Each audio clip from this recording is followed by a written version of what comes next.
കാസർഗോഡ് ബേക്കലിൽ മകന്റെ അടിയേറ്റ് പിതാവ് മരിച്ച സംഭവത്തിൽ പോലീസിന് വീഴ്ചയുണ്ടായെന്ന ആരോപണം.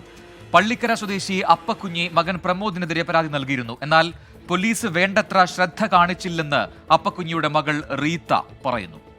അന്ന് രാവിലെ തൊട്ടേ പ്രശ്നമായിരുന്നു. രാവിലെ അച്ഛനെന്തോ അവനോട് ചോദിച്ചു, ഒരു വണ്ടിയിലെ ചെറിയ ടാങ്ക് ഡാമേജ് വന്നിട്ടുണ്ട്, അതെന്തേ ചോദിച്ചത്. അപ്പോൾ അച്ഛൻ പറഞ്ഞു, ഇങ്ങനെ ചോദിച്ചതിൻ്റെ പേരിൽ ഓൻ പ്രശ്നമാക്കി വരും. എന്നിട്ട് അച്ഛൻ നല്ലോണം ഗുൽമാലാക്കുന്നു. എന്നിട്ട് അച്ഛൻ്റെ ഡ്രസ്സ് അതെല്ലാം ഏട്ടനെടുത്തിട്ട് പുറത്ത് കളഞ്ഞു. അച്ഛൻ എന്തൊക്കെ സ്റ്റേഷനിൽ പോയി, അച്ഛനമ്മ സ്റ്റേഷനിൽ പോയി. മിനിയാന്ന് കൊടുത്തിന്. അന്നേരം ഓനും സ്റ്റേഷനിൽ പോയിന്. സ്റ്റേഷനിൽ പോയിട്ട് വന്നതിന് ശേഷം ഈ ഹാമർ റോഡിൽ ആദ്യം തലക്കടിച്ചു. ഉച്ചക്ക് മിനിയാന്ന് ഉച്ചക്കാണ് സംഭവിക്കുന്നത്.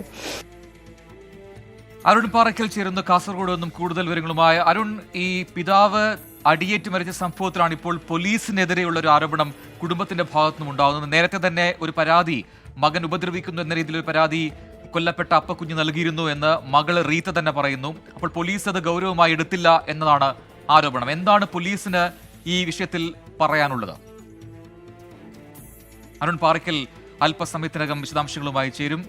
കാസർഗോഡ് ബേക്കലിലാണ് അതിദാരുണമായ ഞെട്ടിപ്പിക്കുന്ന നാടിനെ നടുക്കിയ സംഭവം ഉണ്ടായത്. പിതാവിനെ ഹാമർ ഉപയോഗിച്ച് അടിച്ച് കൊലപ്പെടുത്തുകയായിരുന്നു മകൻ പ്രമോദ്. ഇപ്പോൾ പോലീസിനെതിരെയുള്ള ആരോപണമാണ് കുടുംബം ഉന്നയിച്ചിരിക്കുന്നത്. അരുൺ പാറയ്ക്കൽ ചേരുന്നു. അരുൺ, എന്താണ് സംഭവത്തിന്റെ മറ്റു വശങ്ങൾ? ഇപ്പോൾ ഈ ആരോപണം എന്തുകൊണ്ടാണ് ഈ ഘട്ടത്തിൽ മകൾ റീത്ത പോലീസിനെതിരെ ഉന്നയിക്കുന്നത്? പ്രജിൽ, ഇന്നലെ വൈകുന്നേരമാണ് ഈ ബേക്കൽ പള്ളിക്കര സ്വദേശി അപ്പുകുഞ്ഞി മകന്റെ മർദ്ദനത്തിനിരയായി കൊല്ലപ്പെട്ടത്. ഇന്നലെ വൈകുന്നേരമായിരുന്നു ഈ സംഭവം ഉണ്ടായത്. മകൻ മദ്യപിച്ച് വീട്ടിലെത്തുകയും തുടർന്ന് വീട് അടിച്ചു പൊളിക്കുകയും വാതിൽ ചവിട്ടി തുറന്ന് ഈ അപ്പുകുഞ്ഞിയെ ഇരുമ്പ് വടി കൊണ്ട് തലക്കടിച്ച് കൊലപ്പെടുത്തുന്ന ഒരു സാഹചര്യമാണ് ഉണ്ടായത്. എന്നാൽ പോലീസും അതുപോലെ തന്നെ അവിടുത്തെ നാട്ടുകാരുമൊക്കെ മകളുമൊക്കെ പറയുന്നത് കഴിഞ്ഞ തുടർച്ചയായി 2-3 ദിവസങ്ങളായി ഇത്തരത്തിൽ മകനും അച്ഛനും തമ്മിലുള്ള പ്രശ്നങ്ങൾ ഉണ്ടായിരുന്നു. ഒരു ബൈക്ക് വാങ്ങി, അതായത് ഈ മകൻ പ്രമോദിന്റെ കൈവശമുള്ള ബുള്ളറ്റ് ബൈക്ക്, ആ ബൈക്ക് അച്ഛന്റെ പേരിലായിരുന്നു. ആ ബൈക്കിൽ ചില പരിക്കുകൾ കണ്ടു. അത് എങ്ങനെ സംഭവിച്ചതാണെന്ന് അച്ഛൻ മകനോട് ചോദ്യം ചെയ്തു. ഇതേ തുടർന്നുണ്ടായ തർക്കമാണ് ഈ കൊലപാതകത്തിലേക്ക് എത്തിച്ചതെന്നാണ് നാട്ടുകാരിൽ നിന്നും അതുപോലെ തന്നെ മകളിൽ നിന്നും കുടുംബത്തിൽ നിന്നും നമുക്ക് മനസ്സിലാക്കാൻ സാധിക്കുന്നത്. ആദ്യഘട്ടത്തിൽ മാർച്ച് 31 ഇതുമായി ബന്ധപ്പെട്ട പോലീസിൽ പരാതി നൽകി. മകനും അച്ഛനും തമ്മിലുള്ള തർക്കം രൂക്ഷമായതോടുകൂടി ജീവന് ഭീഷണിയുണ്ടെന്ന് കാണിച്ച് അപ്പുകുഞ്ഞി പോലീസിൽ പരാതി നൽകി. ബേക്കൽ പോലീസിൽ പരാതി നൽകുന്നു. ഈ പരാതി പോലീസ് വേണ്ട രീതിയിൽ കൈകാര്യം ചെയ്തില്ല, ഗൗരവത്തിൽ എടുത്തില്ല എന്നാണ് മകൾ റീത്തയുടെ ആരോപണം.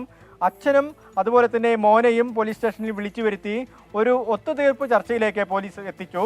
തുടർന്ന് അവരെ വീട്ടിലേക്ക് പറഞ്ഞയച്ചു.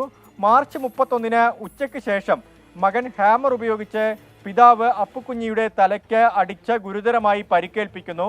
തുടർന്ന് അതേ പരിക്കുമായി രക്തം വാർന്നൊഴുകിക്കൊണ്ട് അപ്പുകുഞ്ഞി ബേക്കൽ പോലീസ് സ്റ്റേഷനിലേക്ക് എത്തുന്നു.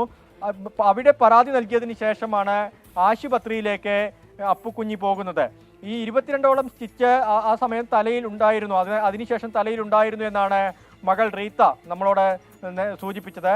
എന്തായാലും പോലീസ് ഈ കേസുമായി ബന്ധപ്പെട്ട ആ മാർച്ച് 31 മുതൽ തന്നെ ഗൗരവത്തിലെടുത്തില്ല, കൃത്യമായ അന്വേഷണം നടത്തിയില്ല എന്നുള്ളതാണ്.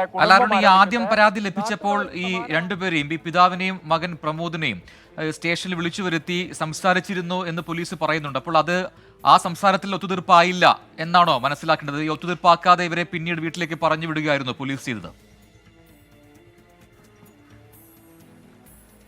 പ്രജിൻ, മാർച്ച് 31 രാവിലെ ബേക്കൽ പോലീസ് സ്റ്റേഷനിൽ ഈ അപ്പുകുഞ്ഞിയെയും പ്രമോദിനെയും അപ്പുകുഞ്ഞി പരാതി നൽകാനെത്തിയ സമയത്ത് തന്നെ ഈ മകനെയും വിളിച്ചു വരുത്തി ഒരു ഒത്തുതീർപ്പ് സമവായ ചർച്ചയിലേക്ക് പോലീസ് കൊണ്ടുചെന്നിരുന്നു. എന്നാൽ അതിൽ തീരുമാനമൊന്നും ആവാതെ തിരിച്ച് അവർ വീട്ടിലേക്ക് തന്നെ പോകുന്നു. ഈ എന്നെ പോലീസ് സ്റ്റേഷനിൽ കയറ്റി എന്ന് ഒരു പേര് പറഞ്ഞ പ്രകോപിതനായി മകൻ പ്രമോദ് അച്ഛനെ മർദ്ദിക്കുന്ന ഒരു സാഹചര്യമാണ് ഉണ്ടായത്. എന്നാൽ ഗുരുതരമായ പരിക്കോടുകൂടി പോലീസ് സ്റ്റേഷനിലെത്തിയിട്ടും ഗൗരവമായി എടുത്തില്ല കേസ്. ഒപ്പം FIR രേഖപ്പെടുത്തിയത് ഇന്നലെയാണ്. അതായത് ഏപ്രിൽ 1-ാം തീയതി ഉച്ചയ്ക്ക് 12:30 അപ്പുകുഞ്ഞി മൊഴി നൽകിയെന്നാണ് ബേക്കൽ പോലീസ് ഇട്ട FIR-ലടക്കം സൂചിപ്പിക്കുന്നത്. ഇതാണ് നാട്ടുകാരെയും അതുപോലെ തന്നെ കുടുംബത്തെയും ഒരുപോലെ ചോടിപ്പിച്ചത്. മാത്രമല്ല ഈ കേസ് ഒതുക്കി തീർക്കാൻ, അതായത് ഈ കേസ് ഗൗരവത്തിലെടുക്കാതിരിക്കാൻ പോലീസ് ഒരു അശ്രദ്ധ കാണിച്ചു. ആ അശ്രദ്ധയാണ് ഇന്നലെ ഇപ്പോൾ ഈ കൊലപാതകത്തിലേക്ക് കലാശിച്ചതെന്നാണ് നാട്ടുകാരും കുടുംബവും ആരോപിക്കുന്നത്. ശരി, എന്തായാലും ബേക്കൽ അപ്പക്കുഞ്ഞിന്റെ കൊലപാതകത്തിലാണ് ഇപ്പോൾ നാട്ടുകാരും ഒപ്പം അപ്പുകുഞ്ഞിന്റെ കുടുംബവും മകളടക്കമുള്ളവരും രംഗത്തെത്തിയിരിക്കുന്നത്. പോലീസിനെതിരെയാണ് ആരോപണം ഉന്നയിക്കുന്നത്. അരുൺ പാറയ്ക്കലാണ് കാസർഗോഡ് നിന്ന് വിശദാംശങ്ങൾ നൽകിയത്.